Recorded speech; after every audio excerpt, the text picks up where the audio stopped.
भीषण गर्मी के दिनों में एक चींटी पानी की तलाश में इधर-उधर घूम रही थी। कुछ देर घूमने के बाद उसने एक नदी देखी और उसे देखकर बहुत प्रसन्न हुई।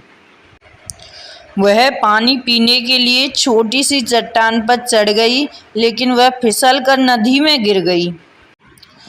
वह जब डूब रही थी तब उसे एक कबूतर ने देख लिया। वह कबूतर जो कि पास के पेड़ पर बैठा हुआ था, उसने उसकी मदद की। चींटी को संकट में देखकर कबूतर ने झट से एक पत्ता पानी में गिरा दिया।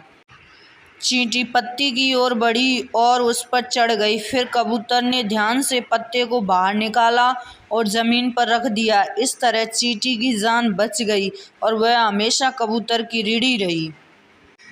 इस घटना के बाद चींटी और कबूतर सबसे अच्छे दोस्त बन गए और उसके दिन खुशी से बीते। लेकिन एक दिन जंगल में एक शिकारी आया। उसने पेड़ पर बैठे सुंदर कबूतर को देखा और अपनी बंदूक से कबूतर पर निशाना साधा।